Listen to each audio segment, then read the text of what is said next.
Air muqayyad nama dia. Air muqayyad tak boleh. Air tersebut tidak boleh. Yang boleh hanya menyucikan ialah air mutlak. 7 sumbernya, 3 daripada langit, 4 daripada bumi. Air mutlak yang kita pakai. Jadi tuan-tuan, itu tajuk air yang pertama. Selesai ya. Saya kena cepat ni sebab kita ada 7 tajuk ya. Okey, yang kedua, tajuk bila kita dah tahu konsep air. Nombor 1 air dulu. Kita nampak. Yang keduanya ialah kita bincang tajuk kedua berkaitan dengan mandi. Mandi ni macam-macam jenis. Malam tadi saya ada post kepada tuan-tuan dan puan kan. Satu PowerPoint dalam Hotel Al-Maqam ni, kalau tuan-tuan cek nanti, saya ada tajuk Tahsin Taharah tu, ada saya post satu PowerPoint. Kalau tuan-tuan lepas ni nak baca kemudian lah. Tapi hari ni kita bincang dulu. Lepas ni nanti kalau kita tengok tajuk-tajuk dia punya kerangka dia lebih kurang je lah. Cuma ada saya tambahkan sedikit sebanyak tentang tajuk ni. Tajuk yang kedua ialah mandi. Mandi sunat, mandi harus, mandi wajib. Mandi sunat, mandi yang dimulakan dengan niat. Innamal a'malu binniyat. Apa dia mandi sunat? Mandi sunat ni sangat banyak. Saya pernah ditemuruga oleh Soal Bersama Mufti tentang mandi sunat. Dia tanya ustaz, ya, dalam soalan tu, sila senaraikan 18 mandi sunat. Merangkap cari 18 tuan. Apa dia? Mandi sunat hari raya, Aidilfitri, Aidil Adha, mandi sunat hari Jumaat, mandi sunat gerhana matahari, gerhana bulan, sembahyang mandi sunat ihram, mandi sunat nak pergi ke Arafah, tuan-tuan itu. Mandi sunat di Muzdalifah, tuan-tuan tak dapat. Mandi sunat di Mina, dapat. Tapi kena niatlah. Mandi sunat masa melakukan haji, begitu banyak jenis-jenis mandi sunat. Mandi sunat apa dia? Mandi sunat yang ada niat. Saja aku mandi sunat kerana Allah Ta'ala. Mandi sunat. Sunat mutlak aja, mandi je, ya. Mandi sunat. Okey. Kemudian yang saya fokus ke ialah mandi wajib sebenarnya. Mandi wajib. Okey, mandi wajib. Mandi harus. Mandi harus ni mandi yang nak menyejukkan badan dia. Tak dapat apa. Contoh kita boleh mandi pagi, tengah hari, malam. Dia pun bila masuk bilik air mandi. Mandi nak menyejukkan badan. Mandi harus dia pun. Tapi ibadahnya tak dikira. Sebab tak ada innamal a'malu binniyat. Niat sunat tu tak ada. Tu maknanya konsep kita lepas ni mandi. Nak bagi sejukkan badan, nak bagi ibadat kerana Allah. Jadi kita buat ibadat. Sebab beza antara adat biasa dengan ibadat ialah niat tu. Fungsi niat itu sangat penting. Ya, kita masuk ni aku nak mandi sunat ni. Jadilah. Moga-moga Allah terima ibadat itu kan. Kemudian mandi wajib. Mandi wajib ni tuan-tuan, berapa rukun dia? Nak mandi wajib ni, semua belaka mandi wajib ni. Ya. Saya tengok jemaah tabah haji tahun ni yang paling muda umur dia 10 tahun. Ada seorang. Ada post kawan-kawan saya yang pergi haji Muassasah 10 tahun. Ya. Kalau dia tak balik, hajinya haji sunat. Dia kena datang lagi. Tak tahulah macam mana itu belakang cerita belakang tabir punya cerita lah kan. Tapi tahun ni haji yang paling muda dalam sejarah Malaysia ada kot. Tak tahulah. Baik ya. Ya? Lelaki. Lelaki. Budak. Cik lagi. Belajar berapa? Yang 4 kan? Yang 4 ya. Dia beri giliran sampai dah. Okey, mandi wajib tuan-tuan. Berapa rukun mandi wajib? Tuan mandi wajib ni hari-hari. Kira banyak kali lah. Ya. Tapi berapa rukun dia? Nak tahu ibadat kita jadi tak jadi, tahu rukun dia, syarat dia, tahu okey. Tak tahu, mandi tak jadi. Macam kita sembahyang. Kita tahu mana rukun dia. Cukup ibadat kalau kata rukuk, itu rukun. Subhanallahil a'la wa bihamdi, sunat. Mandi dia sah lah solat tu. Dia tahu. Mandi wajib ni rukunnya 2. Yang pertama niat. Innamal a'malu binniyat. 1. Apa-apa ibadat dalam syarak ni dimulai dengan niat. Nabi SAW bersabda, innamal a'malu binniyat wa innama likulli imri'in ma nawa, faman kanat hijratuhu ila Allah wa rasulih fa hijratuhu ila Allah wa rasulih, wa man kanat hijratuhu lidunya yusibuha aw imratin yankihuha fa hijratuhu ila ma hajara ilaih. Satu hadis yang pertama tu. Semua ibadat itu berpandu kepada niat. Apa yang diniat itu yang didapat. Nabi sabda. Jadi bila kita nak mandi wajib, niat mandi wajib macam mana? Sahaja aku mengangkat hadas besar, sahaja aku mandi wajib.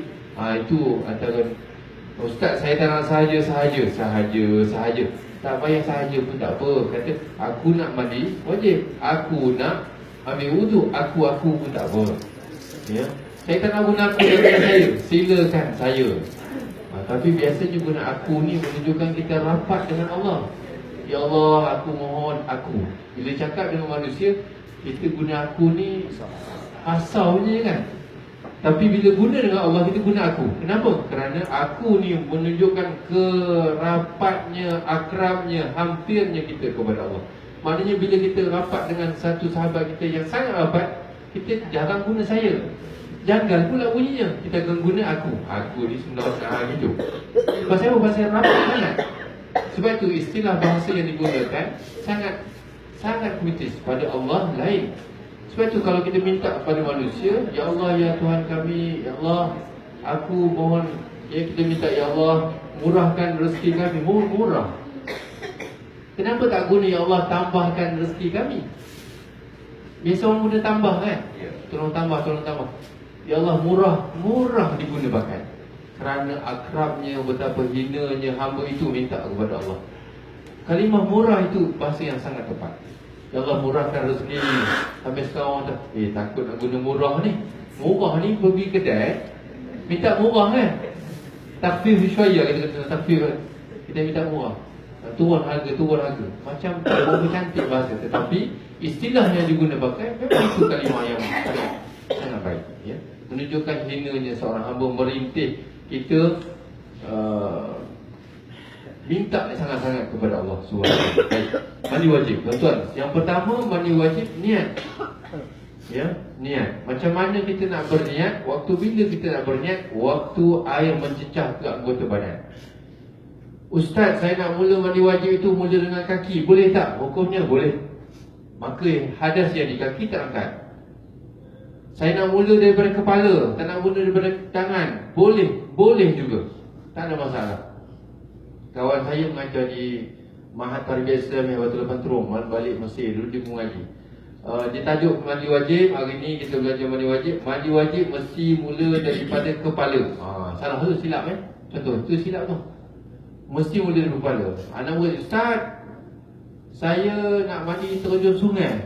Macam mana nak terjun sungai? Tangan di depan. Dia kata terjun kepala jatuh dulu katanya. Betul tak? Tak betul. Jawapannya, boleh kita mulakan mana-mana anggota. Di mana saja yang masuk, kemudian yang itulah jadi. Contoh tuan-tuan, kita buka shower. Kita pun layer, kita lapis. Tak niat lagi ni. Tak niat, tak jadi lagi. Bila kita niat, nawaitu rafa'al hadathil akbari lillahi ta'ala, sahaja aku mengangkat hadas besar kerana Allah Ta'ala. Bermula niat itu, kawasan yang kena air, itulah yang terangkat hadasnya. Kalau mula daripada atas, kita turun ke bawah, jadi. Kalau kita mula daripada kaki, kita naikkan ke atas, ya. Bila waktu mula niat itu terhasil, apabila air itu mencecah ke kawasan muka, ke kawasan anggota badan, tak mula tak kira daripada mana. Rukun yang kedua, rukun mandi wajib yang kedua ialah meratakan air ke seluruh anggota badan. Itu dia, dua perkara.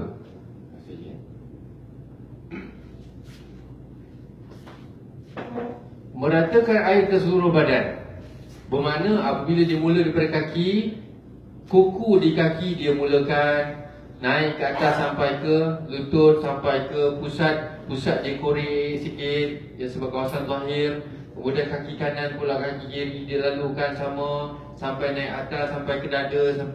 Kemudian dia kawasan dada di belakang, kemudian baru dia masuk kawasan kepala. Dia lapisan pertama habis dia basuh, bermakna air mutlak yang diguna pakai mengangkat hadas. Lepas tu dia ambil sabun, dia sabun dan dia basuh. Selepas itu untuk bilas sahaja. Walhal air mutlak itu telah menjadi musta'mal pada basuhan sebelum sabun tadi. Yang basuhan lepas sabun itu kekal air mutlak. Maknanya itu konsep dia tadi. Kita bila dah guna, jadi air musta'mal. Bila air itu tak diguna pakai basuhan wajib, maka kekal pada air mutlak, boleh diguna pakai. Jadi tuan-tuan dan puan, itu kerangkanya. Dan ada sebagai ulama meletakkan rukun mandi wajib ini yang ketiga ialah menghilangkan najis. Tetapi kita kira 2 saja kerana bila kita ratakan air pada seluruh badan, bila ada najis pada kulit tersebut, kita lalukan, kita cucikan, terhasil dengan meratakan air ke seluruh badan. Jadi rukun mandi wajib 2, niat dan meratakan air ke seluruh badan. Okey, saya nak bagi hajah bagi nampak lagi jelas. Contoh mandi wajib untuk orang yang mandi di sungai. Dia tojol, dia buka baju, pakai seluar, tracksuit, orang lelaki lah. Kemudian dia pergi ke gigi air. Bila air sudah mencecah ke kaki, boleh, sudah masuk waktu untuk dia niat. Walaupun tak sampai semua. Okey, mula. Di jalan tu, nawaitu raf'al hadasil akbari. Rakaat-rakaat tak ada apa semua. Kerana Allah Ta'ala. Dia sahaja aku mengangkat hadas besar kerana Allah Ta'ala. Dia pun lalu jalan. Tak adalah straight, kena tegak, niat betul-betul. Tak payah. Kita jalan tu niat. Bila air dah sampai ke kawasan badan kita. Jadi bila kita lalu, kita pun masuk air sungai semakin dalam, kita pun menyelam. Bila kita selam, kira-kira 5 saat. Contoh, kita pun duduk dalam air tu, kita buat acara bebas. Kita pun huak dalam tu.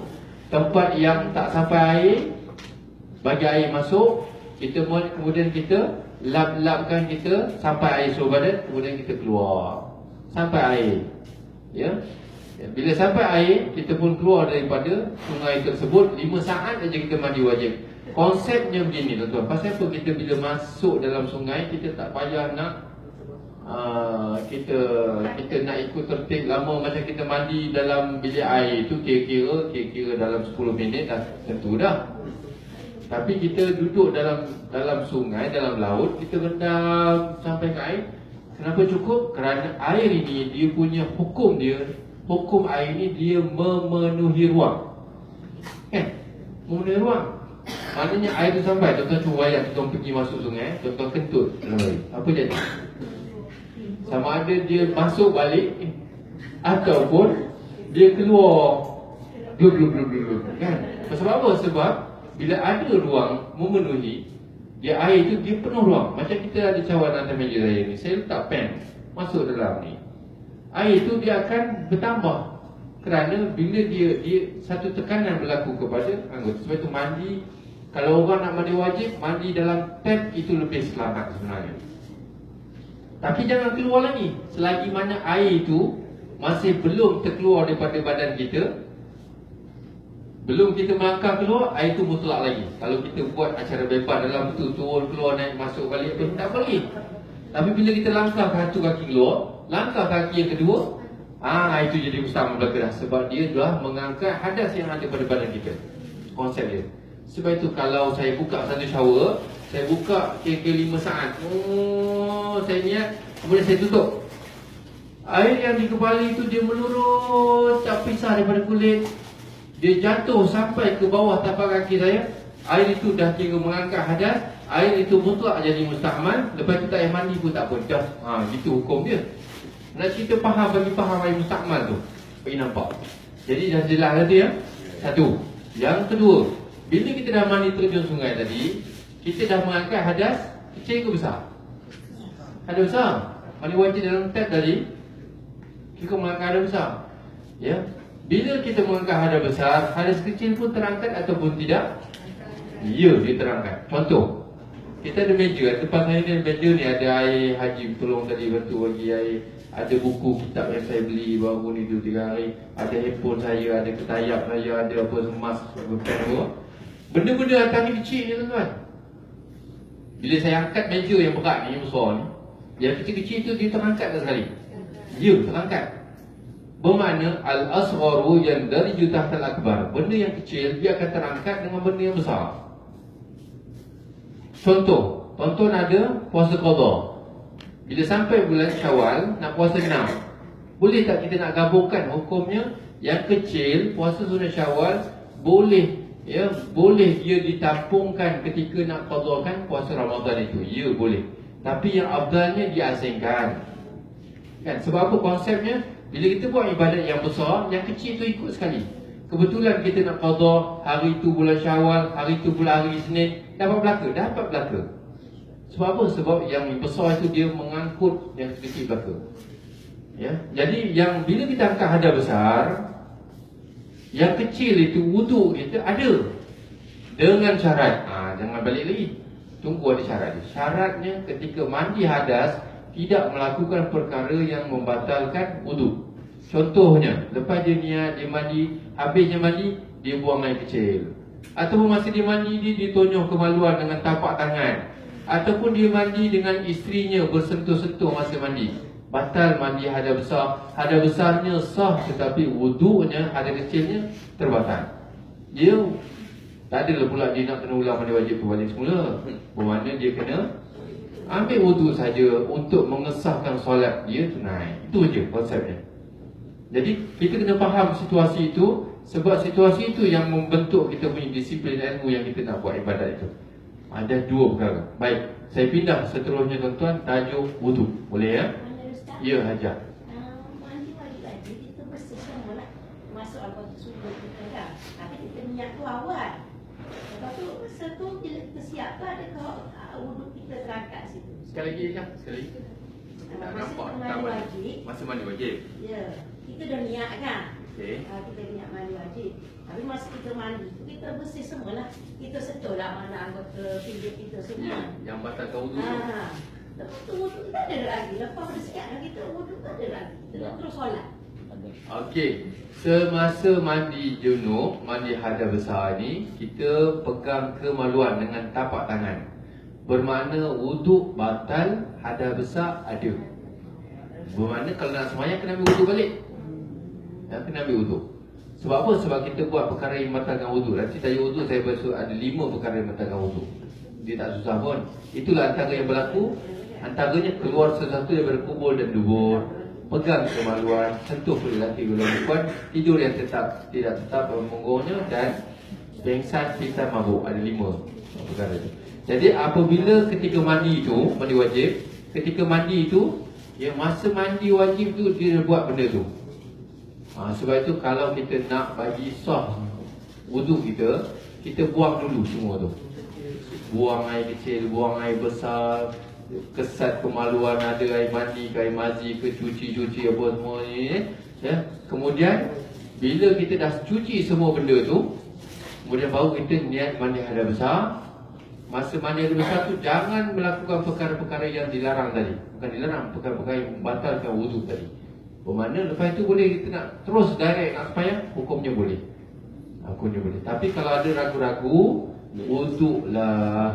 Itu dia lapiknya. Janganlah penjudikan. Ya. Saya nak cerita ni kalau sempurna ya, mandi tu memang all out A. Okey. Okey, saya terus ya. Mandi dah selesai, kita pergi ayah. Saya nak tanya pasal niat puasa Niat qada puasa. dengan sunat bulan Syawal. Ya. Kita hanya wajib niat qada saja. Saja puasa Islam qada bulan Ramadan. Kalau kita nak gabung. Walaupun nak gabung, kebetulan pada hari Isnin dan Syawal maka terhasil. Itu. Yang sebaiknya pisahkan, ya. Tak payah kita gabung dalam niat lain. Yang wajib itu kita sebut sebab yang besar itu disebut, terangkat yang kecil-kecilnya tadi ya. Okey, saya pergi yang ketiga ya. Yang ketiga tajuk wuduk. Okey, nombor 1, wuduk ni ada berapa rukunnya? Tuan cek berapa? Wuduk ni hari-hari, satu hari 5 kali, lebih 5 kali ni. Berapa itu? Wuduk ada berapa rukun? 4. Bukan. Rukun wuduk ia 6 perkara. Tuan-tuan peganglah ni sampai bila-bila. Rukun wuduk ada 6 perkara. Itu berdasarkan kepada ayat Allah Azza wa Jalla. A'udzubillahi minasyaitonirrajim. Bismillahirrahmanirrahim. Ya ayyuhalladzina amanu idza qumtum ila shalah faghsilu wujuhakum wa aydiyakum ila al-marafiq wamsahu bi ru'usikum wa arjulakum ila al-ka'bayn. Sadaqallahu azim dalam akhir ayat. Allah berfirman, wahai orang-orang yang beriman, apabila kamu nak solat, idza qumtum ila shalah, kamu nak sembahyang, faghsilu wujuhakum, basuh muka. Allah sebut basuh. Basuh. Faghsilu wujuhakum, wajah-wajah kamu kena basuh. Wa aydiyakum ilal marafiq, dan basuh tangan kamu daripada kuku sampai ke siku. Sampai siku. Ramai orang tak jaga, masa basuhan muka tak sempurna, basuh siku tak kena. Ini dia dua benda. Kemudian Allah sebut lagi anggota wuduk yang ketiga dan keempat, wamsahu, dan sapu. Dua basuh, dua sapu. Tu Allah sebut dalam Quran. Faghsilu wujuhakum wa aydiyakum ila al-marafiq wamsahu. Sapu kepala. Ada orang kata sapu rambut, bukan sapu rambut. Wamsahu bi ru'usikum, kepala. Kepala, sapu kepala. Ya. Wa arjulakum ila al-ka'bain, dan sapu ke kaki. Daripada ilal ka'bain sampai ke buku lali. Dia. Ya, sampai buku, bawa apa ada buku ya. Kalau lembu tu dia ada kutub kitab kan, bawa kitab kan. Buku dia perut dalam dia. Mana buku lah, buku lali, sampai buku lali. Allah firman tersebut ada 4 anggota. Suatu haji tadi ada sebut 4, ya betul ada 4 anggota.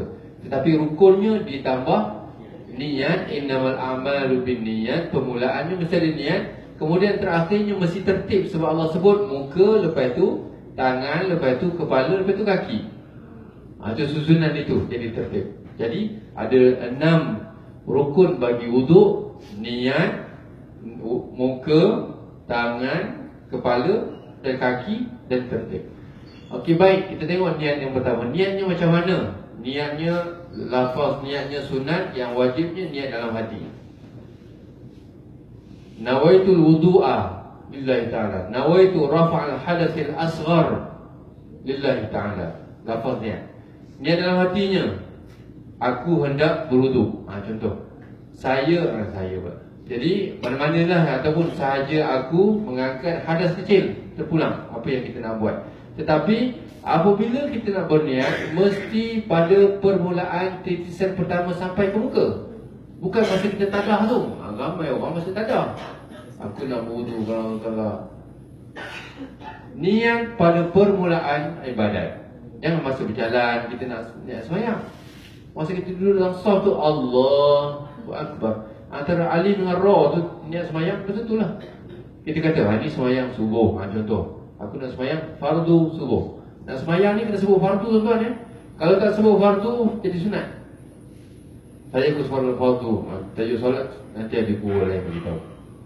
Kena sebut fardu. Ramai orang niat saya ikut sembahyang subuh, jadi sembahyang mutlak, sembahyang mutlak, sembahyang sunat jadinya. Sebab niat itu mainkan peranan. Ya. Bila kita niat, tuan-tuan, bila kita niat itu jadi ketika air sampai ke muka untuk basuh muka, permulaan.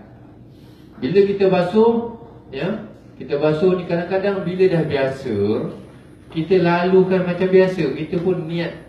Bila dah basuh muka kali ketiga tu baru kita niat. Ada masa tak jadi, tuan-tuan? Jadi bila di basuhan ketiga tu mula kita bermula niat, yang ketiga tu baru jadi basuhan pertama. Dia punya. Sebab tu masa nak ibadat, saya kena jaga, tuan-tuan. Saya kena minta tuan-tuan bagi perhatian betul-betul tadi wuduk ini. Sebab wuduk yang sempurna, wuduk yang serius menyebabkan sembahyang itu khusyuk. Kalau tuan-tuan semua ambil wuduk, masa tu nak berceloteh, masa tu nak berbual, masa tu nak berlawak, tengah-tengah habis sembahyang tu kita sembang lagi, gitu gini apa semua, apa jadi sembahyang nanti? Sembahyang tu dia akan total lost control. Ibadat itu akan bermasalah. Tuan-tuan biasa dengar para sahabat Nabi radhiyallahu alaihim, bila mereka dengar lawangan azan, mereka berpusu-pusu ambil wuduk. Ketika sebelum azan berkumandang, seperti mereka itu kenal kami ini, sembang kencang, sembang macam kawan rapat. Bila dah masuk waktu azan, mereka seperti pucat resi muka mereka, dan mereka seperti seolah-olah tak kenal antara satu sama lain. Bicara tentang hayatus sahabat, hidup seorang sahabat Nabi. Jadi tuan-tuan perempuan, bila kita nak wuduk, kita dah berhenti dah benda-benda tu. Duniawi ni kita tinggal dulu. Lepasnya nak sembang-sembang lepas tu lah. Kau hidup lagi lepas tu. Jadi bila nak semayang, semayang betul-betul. Wuduk itu, masa tuan-tuan wuduk di bilik, di kamar, wuduk betul-betul. Basuh jangan lebih daripada 3 kali basuhan. Cukup 3 saja. Nabi kata 3, cukup 3 lah. Ini kadang-kadang kita basuh sampai 8 kali muka. Satu bilik dah ada 5-6 orang kan, berapa orang. Paling banyak 4, kena 3 kan. Kalau muasasah tu satu bilik 6 orang. Kalau di Malaysia kita mandi wajib tu 20 minit. Bila duduk di Mekah, satu bilik 6 orang, 4 orang, kenalah kurang, janganlah nyusahkan orang pula kan. Kita kena duduk ramai-ramai, kita duduk mandi lah dalam kira-kira 10 minit. Masa di Mina baru ni tuan-tuan, nak buat panggil macam di Malaysia juga, mandi 20 minit. Mengamuk lah orang kan. Air panas, sabur katanya kan. Okey, baik tuan-tuan. Ini kita tentang wudu ya. Okey, bila kita mandi, kita berwuduk, kita basuh yang keduanya, rukun mandi wudu, rukun wudu yang kedua ialah basuh muka. Basuh rapatkan air ke muka sempurna sampai basuh 3 kali cukup. Ya. Bila dah cukup 3 kali basuhan, kita basuh tangan. Basuh tangan ni tuan-tuan, siku kawasan yang banyak berliku-liku. Nama pun siku. Kan? Nama siku, dia punya berlipat. Jadi tuan-tuan, kalau tuan-tuan suruh je, ulur je ke air tu kan, kita lalukan je gitu je, tanpa kita bantu tangan kiri kita, tak ada pun kita nak tolong tangan kanan ni. Apa jadi? Kawasan yang wajib basuh tak sempurna. Bila tak sempurna, basuh kepala tak jadi, basuh kepala tak jadi, kaki tak jadi, tak sempurna lah. Habis semayang kita 20 tahun masalah. Ya. Bila buka buku Kiraman Katibin ni pada masyar nanti, semayang kita ni dia macam punch card. Cuk, jadi on, jadi lulus, tengok merah, apa cerita? Tak jadi. Semayang tapi tak jadi. Sebab tak jadi dia punya wudu itu. Jadi tuan-tuan buat kena jaga. Saya minta kalau tuan-tuan guna basuh wudu tangan sampai siku ke, tuan-tuan kena angkat siku tu biar dia menghala ke langit, supaya air tu jatuh di siku. Itu dia betapa pentingnya siku ni. Sebab siku ni ramai orang gitu je, lalu je kan. Yang syoknya lagi, dia tangan kiri tak bantu langsung yang tangan kanan ni.